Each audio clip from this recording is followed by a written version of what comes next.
kepada semua pasangan yang ikut kemarin dalam pilkada itu, mari kita sama-sama untuk memberikan kontribusi kita. Nggak ada salahnya memberikan masukan. Persoalan kalah menangkan itu memang sudah harus pasti ada. Ketika rakyat telah memilih, itu kita anggap sudah menjadi pilihan Tuhan.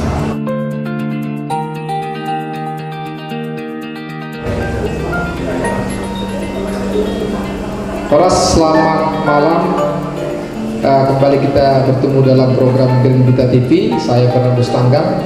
Malam ini kita akan ngobrol bareng bersama para narasumber yang luar biasa, tokoh Samosir yang selama ini memberikan kontribusi yang luar biasa untuk keberadaan Samosir dan pembangunan Samosir. Saya sebagai anak muda sangat beruntung bisa ngobrol bersama para tokoh yang luar biasa ini. Langsung saja kita akan berbincang terkait perkembangan Samosir saat ini.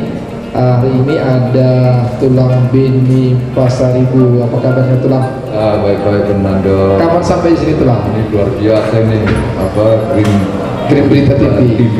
Ya. Saya nonton terus TV-nya. Iya.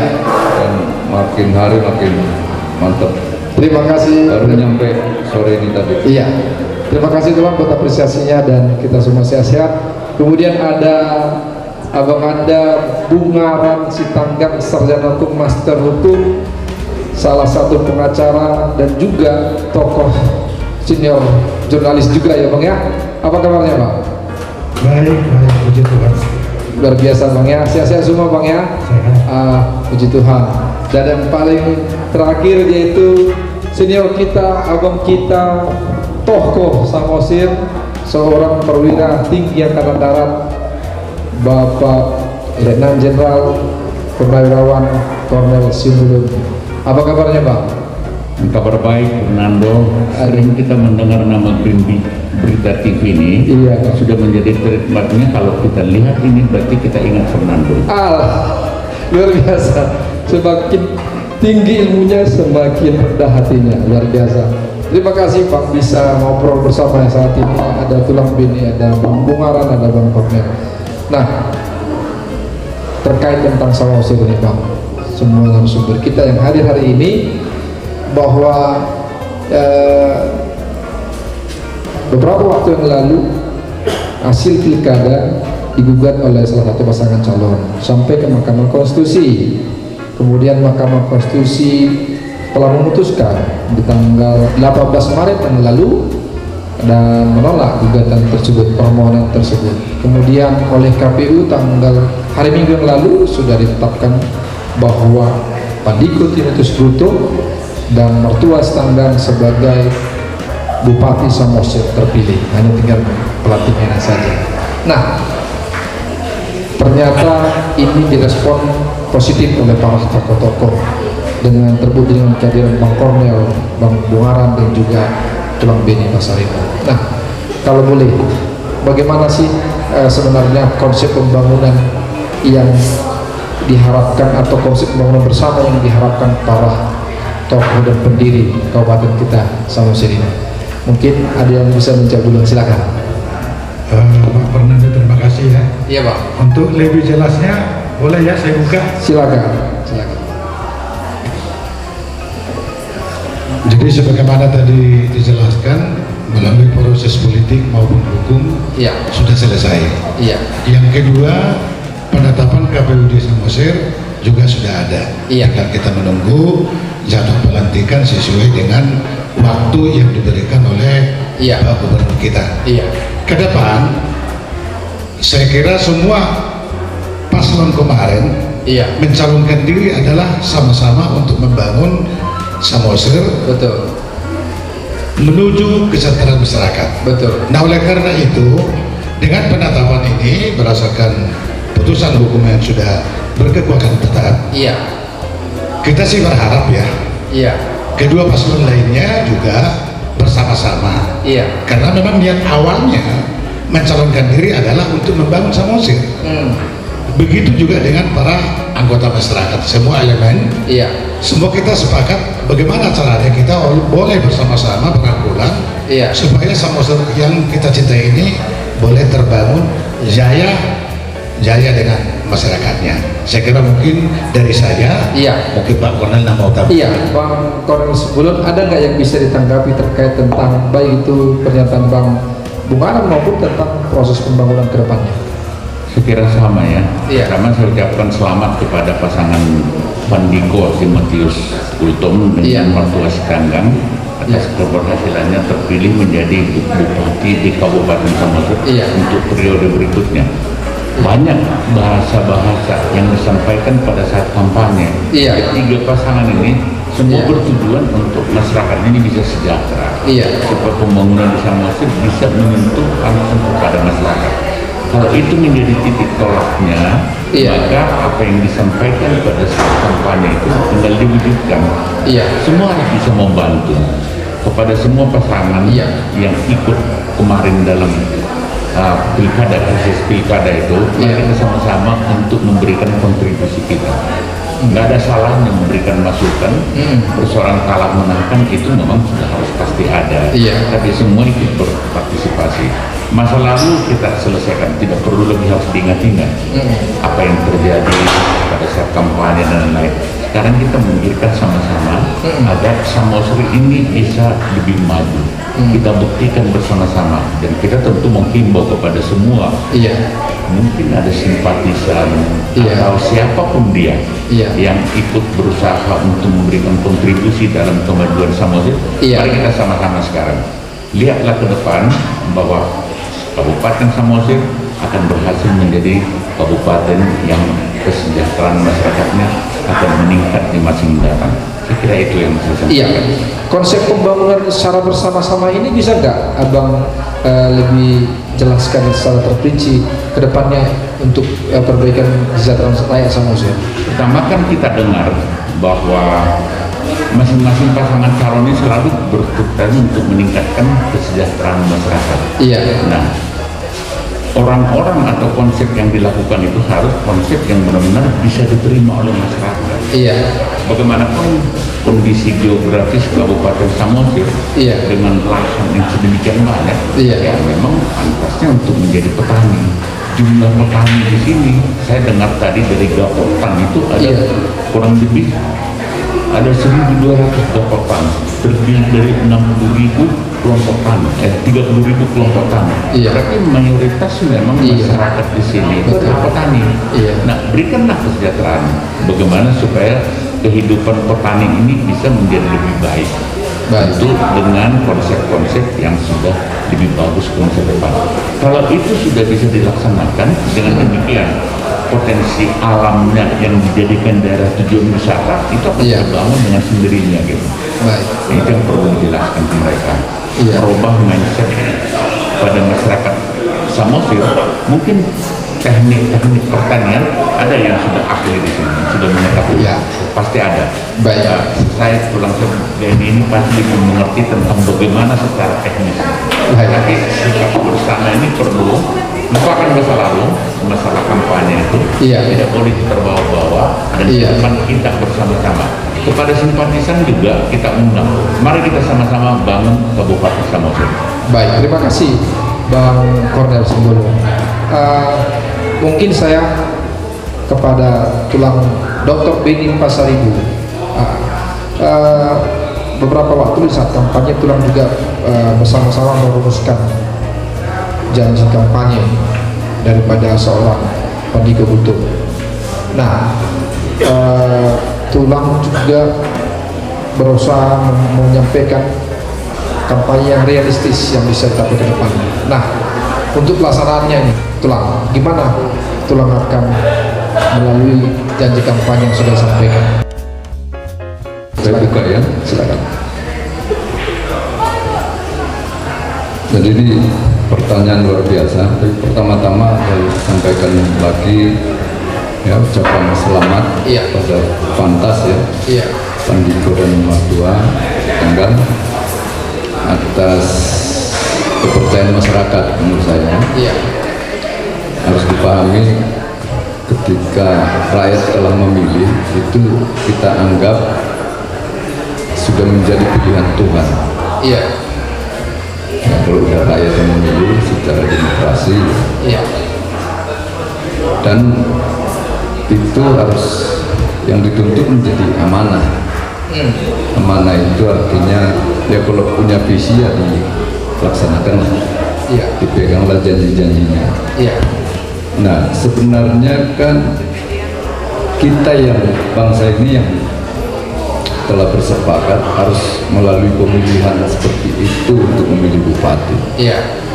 Banyak negara sebenarnya yang memilih itu ya cukup DPRD-nya. Iya. Jadi tidak terlalu perlu harus masyarakat ini terpolarisasi. Seperti sampai saat ini ya. Dan itu bukan hanya di Samosir, Iya. di berbagai daerah. Tapi dari pilkada ke pilkada, ini kan baru 3 kali pilkada ini, ini yang keempat. Saya kira Amerika yang sudah 200 tahun lebih, Iya.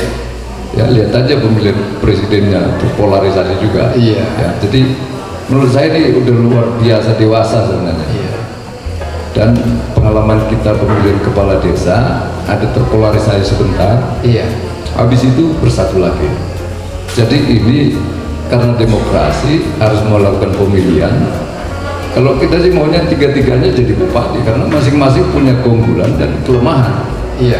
Jangan dikira masing-masing ini Superman bisa membalikkan membalik tangan ini bangun Samosir tiba-tiba dari miskin menjadi makmur gitu ya. Iya. Enggak juga. Masing-masing punya kekuatan dan kelemahan. Tapi dengan demokrasi harus hanya satu bupati, Iya. yang wakil bupati, maka dilakukan pemilihan. Nah itu yang dipilih oleh rakyat, yaitu untuk menjadi bupati dan wakil bupati kita. Iya. Yang kalah ini, ayo kita bantu. Yang kalah ini rangkulan. Yang menang jangan terlalu bersorak-sorai. Iya. Ya, yang kalah harus menangisi. Iya. Karena ya, ini hari demi hari kita harus memikirkan nasib kita bersama. Kita dalam kapal besar ini, kapal Samosir ini. Iya. Gitu. Kalau kapal ini karam, ini kita semua juga rugi. Iya. Oleh sebab itu kita harus jaga, kita rawat kapal ini. Dan saya kira ini saya setuju dengan Bung Aren dan Dirjen Kornel Sembilan. Memang yang harus diutamakan itu, ayo kita rajut persaudaraan kita lagi. Iya. Ayo kita jaga peradaban. Iya. Tahu. Ya, Batak ini punya peradaban yang sangat tinggi. Jangan sampai manusia sekarang ini kalah dengan manusia nenek moyang kita yang dulu. Baik. Ya, jadi ini harus saya melihat kita tunjukkan semua perbedaannya selama pilkada ini ya, seperti petinju lah. Setelah selesai ya sudah kita berangkulan lagi. Ayo kita sama-sama membangun Samosir. Gitu. Baik. Salah satu tokoh yang ikut membidani pembentukan Kabupaten Samosir Wali Muda Membuang tahun 2003 ketika itu Pak Beni Pasaribu masih sebagai anggota DPR RI. Sebenarnya apa sih impian Pak Beni Pasaribu ketika itu untuk Samosir sehingga harus mekar dari kabupaten induknya? Wah, ini saya terharu lagi nih. Ya, teringat lagi nih 2003 baru 17 tahun yang lalu ya. Kita susah payah terus terang membuat Samosir jadi kabupaten, tidak mulus. Beda dengan Bapak Barat atau Umbahas. Iya. Itu betul-betul bupati induknya itu mendukung. Iya. Kalau di sini bupati induknya di Toba itu, saya ingat Pak Tamu Bolon nggak mendukung, Melawan ya. sehingga harus pakai rada di demo dan sebagainya. Jadi kita ini istilahnya itu harusnya yang mudah gitu ya. Iya. Tapi ternyata harus melalui hal yang sulit. Iya. Kenapa kita terus menginginkan ini jadi kabupaten? Karena terus terang selama Samosir ini ada di Kabupaten Tabanan Utara, Samosir ini ada di Kabupaten Tobasa, Iya. selalu tertinggal jauh. Tertinggal dalam hal apa ini? Pembangunan apa saja? Oh. Infrastruktur apa segala itu. Iya. Kalau dana dari pusat dulu terpusat, no? Iya. Dikirim ke Tapanuli. Iya. Utara, Iya. Tapanuli Utara, ya enggak kebagian dikit sekali Samosir.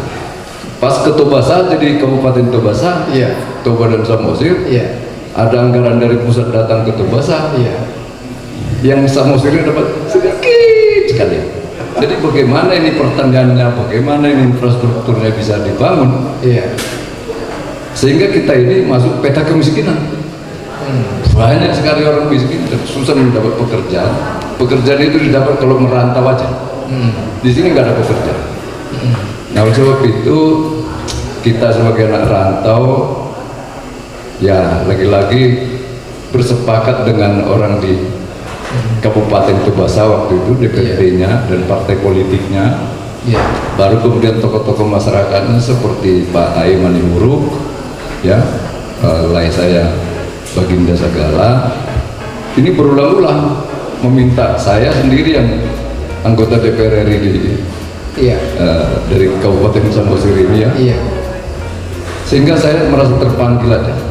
Saya kumpulkan semua potensi yang ada, Iya. lalu saya minta ada kesepakatan dengan warga Samosir, kita bikin di Pangururan, kita potong kerbau apa itu. Karena saya pikir kalau kita nggak bersama-sama memperjuangkan ini akan sulit. Iya. Saya tahu nggak akan mudah, tapi akan lebih mudah kalau kita bersama-sama. Dan betul, kita bersama-sama karena ada keinginan untuk melepaskan diri dari kemiskinan, dari keterbelakangan, dari ketertinggalan. Ya, jadi ada kerinduan, paling tidak samalah ya dengan kabupaten lain.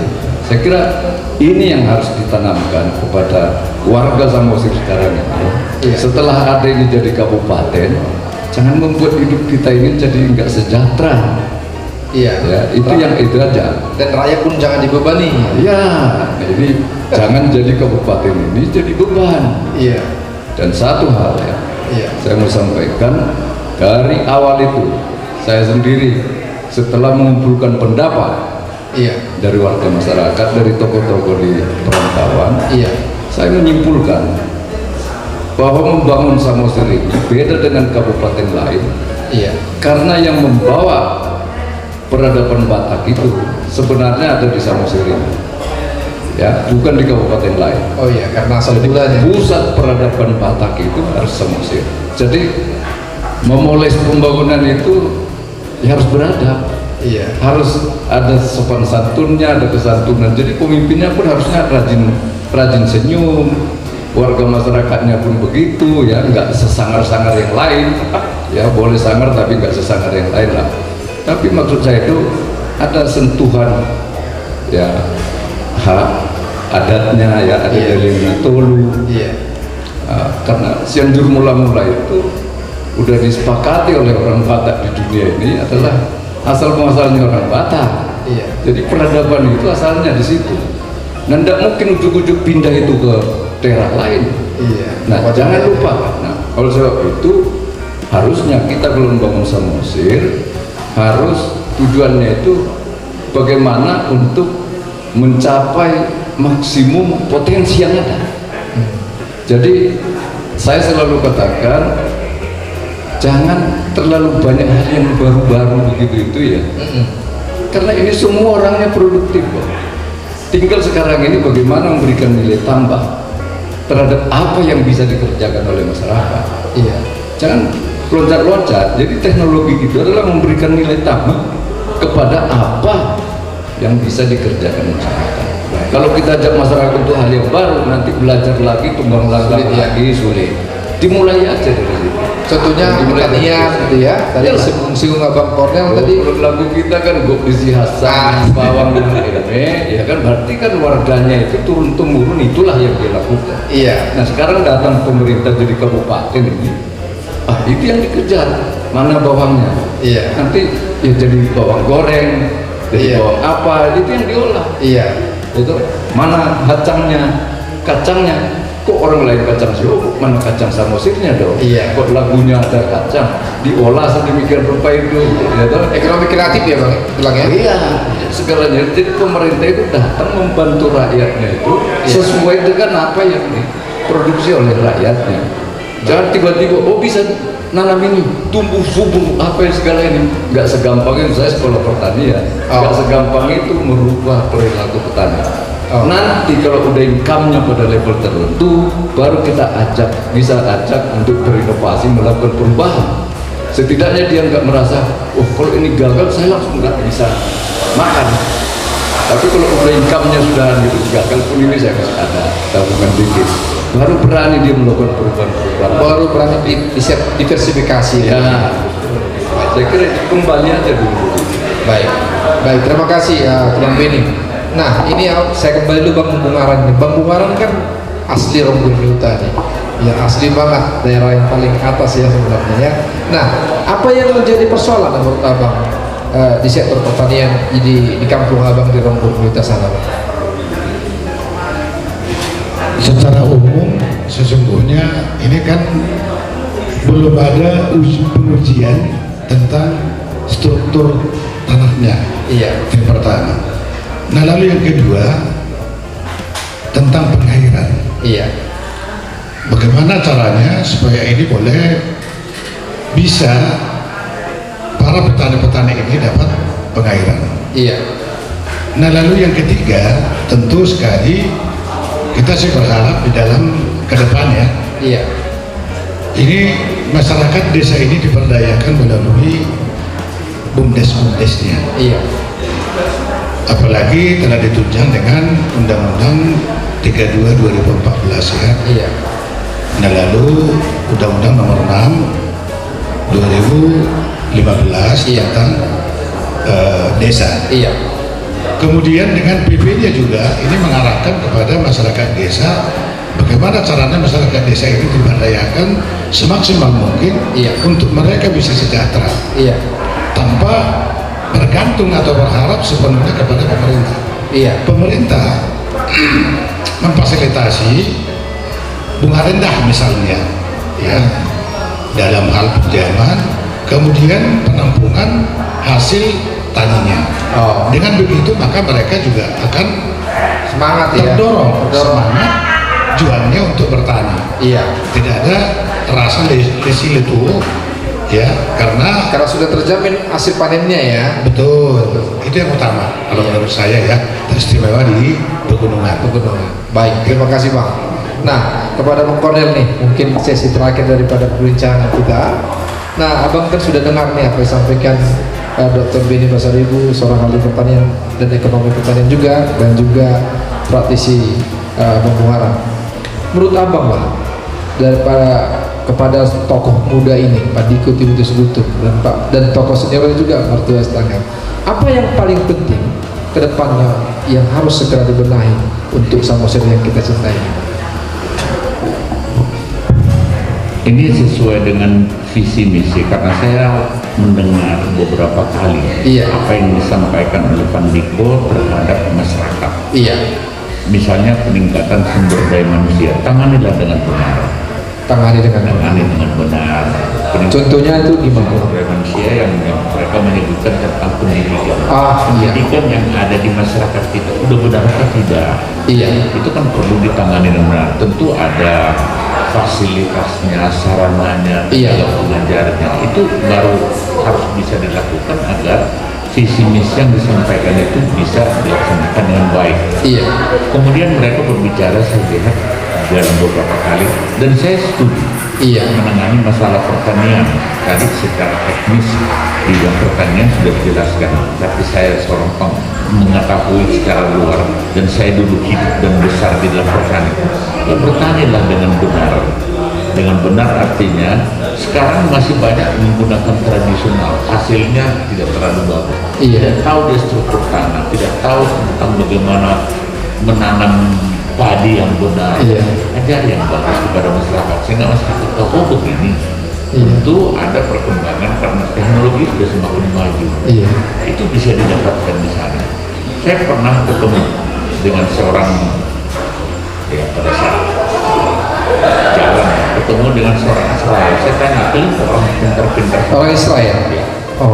Kenapa kok pertanian di Israel itu sedemikian bagus? Kami bukan orang pintar, tapi kami orang yang disiplin menjalankan petunjuk teknis yang ada bagaimana cara bertanian.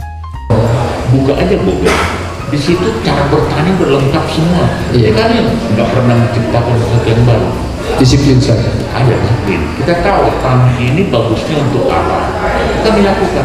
Oh, Kemudian cara melakukan itu semua dilakukan. Iya. Nah, kalau petani di Samoa sudah bisa dilakukan, nggak seperti zaman saya.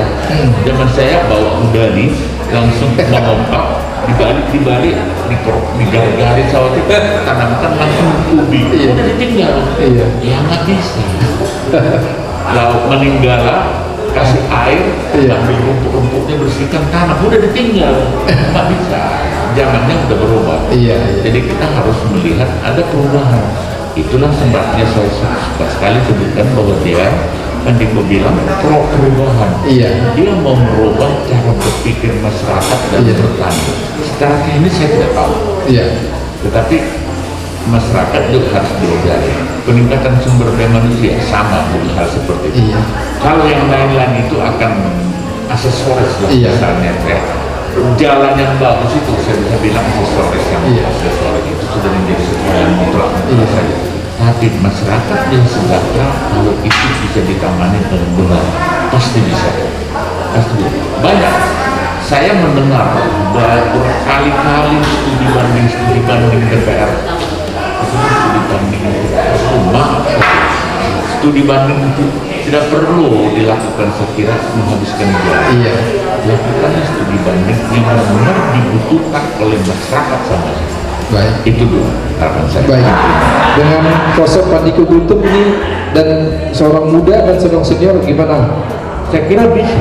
Bisa. Pandiko sendiri sebagai orang muda membuktikan dirinya mampu seperti itu. Tinggal Iya. menularkan ke bawah. Iya. Dan sudah ada contoh. Jadi bagi anak muda pun melihat, dengan anak muda seperti ini mampu. Beliau harus mempunyai teknik Iya. tertentu yang bisa menularkan itu ke bawah sebagai contoh. Karena masyarakat kita kan melihat contoh, ada begini, kenapa dia bisa begitu? Nah, itu bisa ditularkan ke bawah sehingga akan banyak nanti dari sini hal-hal yang sangat bagus. Bisa. Baik. Terima kasih luar biasa nih sama kepada Tulang B ini Pasar Ibu. Mungkin closing statement dari saya. Jadi saya setuju kalau yang kita fokuskan itu adalah membangun sumber daya manusianya, Iya. karena potensinya luar biasa Iya.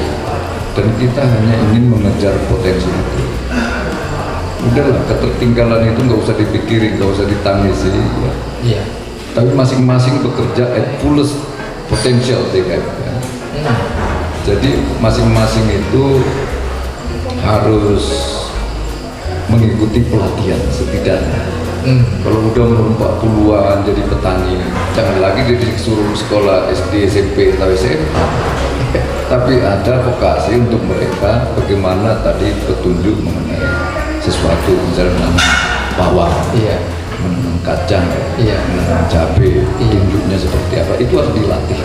Ada keterampilan khusus dia. Iya, jadi sekarang lahan di Samosir ini kan dari dulu dibilang tandus. Iya. Tapi ternyata saya coba di Tolping itu cabai aja bisa pada musim hujan ya, Agustus saya tanam, panen pertama Desember sampai Februari kondisi pacai, itu saya dapat 15 ton per hektar. Itu musim hujan. Iya. Yang kedua saya coba jagung, kata orang-orang coba dulu Bapak jagung. Saya coba jagung, itu hasil 12,5 ton bibit per hektar. Iya. Ini jagung yang Tolping. yang langsung bisa makan ini ya. Iya, bisa makan dan itu untuk pakan juga bisa. Iya. Jadi bandingkan dengan dulu saya bilang bandingkan dengan Israel. Ya, kalau kita mau ziarah itu dari Mesir itu ke Israel. Iya. Di Mesir gurun pasir itu enggak tumbuh apa-apa. Tapi setelah lewat bordernya itu, Iya. kapal batas itu Iya. masuk ke Israelnya, gurun pasir itu udah berubah jadi hijau. Jadi saya katakan kepada banyak petani di sini, barangkali masih banyak yang ingat, kenapa kok Israel bisa membuat lahan yang sama yang disebut tandus itu? Ternyata bisa. Tentu itu bukan pekerjaan orang-orang yang duduk-duduk saja atau ngobrol-ngobrol saja ngabisin waktu dari pagi sampai sore sampai malam, enggak. Itu Di lampu ya. Israel lebih banyak bekerja daripada ngomong, ya kan? Dan memang susah, itu lebih dari rombongan Lihuta di sana, airnya susah. Ya toh, bagaimana teriak-teriak dulu warga Israel yang dipimpin oleh Musa dari Mesir mau ke tanah Kanaan, susah dapat air. Maka ada beberapa air yang dengan tongkatnya itu keluar air, ya toh. Jadi memang susah. Tapi kenapa bisa hijau dan produksinya dan bahkan bisa ekspor ke Eropa produk-produk dari sana? Terus terang intinya lagi, ya itu dengan kerja keras, kerja smart, memang harus pelatihan, ya. Nggak bisa itu pinter sendiri. Hanya warisan nenek moyang saja nggak cukup sekarang ini. Ya, dan sekarang masuk lagi teknologi macam-macam sehingga bisa produksinya itu melonjak jauh, tidak bisa terbayangkan oleh petani sekarang, tapi itu harus dilatih. Jadi menurut saya potensinya luar biasa, cuman pelatihan pendidikan dan itu. Oke, saya setuju tanah yang ini pH-nya masih rendah, perlu dinaikkan pH-nya, yaitu satu dengan dolomit. Kalau bisa kita minta 100 hari pertama kasih dolomit gratis kepada seluruh petani. Lahan ini dikasih aja dolomit. Jadi saya mau ceritakan besok pengalaman Korea Samuel Bundong itu, pengalaman mereka bangkit tahun 70-an itu di bawah kepemimpinan Presiden Pak Jokowi itu. Jadi itu dengan diberikan hanya semen 300 sak per desa dan beberapa kawat besi, itu ada desa tertentu dijualnya itu, ada desa lain dibagi-baginya itu, nggak jadi apa-apa. Ya, ada yang lain untuk kantongnya sendiri itu dijual dan sebagainya. Tapi banyak desa, lebih dari 50%, ternyata desa itu dimusyawarahkan dengan warganya. Untuk apa kita buat semen ini dan kawat ini datang dari pemerintah, dan 50% lebih desa ini karena berhasil mengadakan musyawarah dan melakukan gotong royong, bekerja bersama-sama, dinikmati mereka itu. Jadilah jembatan, jadilah tali air, jadilah mengangkat air dari bawah ini ke atas. Itu dengan gotong royong. Tahun berikutnya itu yang dapat lebih banyak, sementara desa lain yang nggak berhasil itu tertinggal. Jadi orang kalau datang dari kota, ini melaksanakan sampai Lundong, ini nggak melaksanakan sampai Lundong.